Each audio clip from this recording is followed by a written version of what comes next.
হাসপাতালে ভর্তি কুমকুম ধারাবাহিকে বর্ষিয়ান অভিনেতা সুমন্ত মুখোপাধ্যায়। এনজিওপ্লাস্টিও হয়েছে, কেমন রয়েছেন তিনি, কি জানালেন মেয়ে মধুবন্তী। আপনাদের সবাইকে স্বাগত সিনে গসিপে।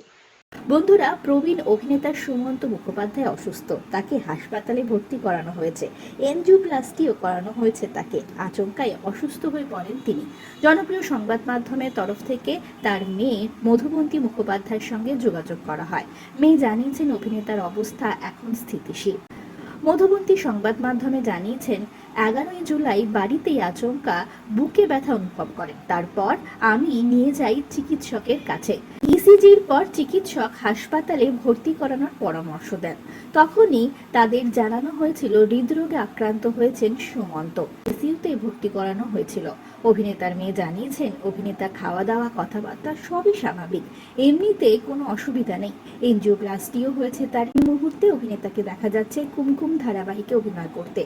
সুমন্তের অসুস্থতার খবর ছড়িয়ে পড়তেই তার অনুরাগীরা স্বভাবতই চিন্তায়। সৃজিত মুখার্জির আগামী ছবিতেও অভিনয় করার কথা সুমন্ত মুখোপাধ্যায়। কিছুদিন আগেই পরিচালক সৃজিত মুখার্জির ছবি কুইন ভিক্টোরিয়া আর কানাই চরণের ঘোষণা হয়েছে। আর সেই ছবিতে গোয়েন্দা কানাই চরণের চরিত্রে দেখা যাবে যিশু সেনগুপ্তকে। এই ছবিতেই গুরুত্বপূর্ণ চরিত্রে অভিনয় করার কথা সুমন্ত মুখোপাধ্যায়। আপাতত হাসপাতালে আছেন তিনি, তবে অভিনেতার মেয়ে জানিয়েছেন চিন্তার কোনো কারণ নেই। আমরা হলাম সিনে গসিপ। জুড়ে থাকুন আমাদের সঙ্গে, সাবস্ক্রাইব করুন আমাদের এই ইউটিউব চ্যানেলটি।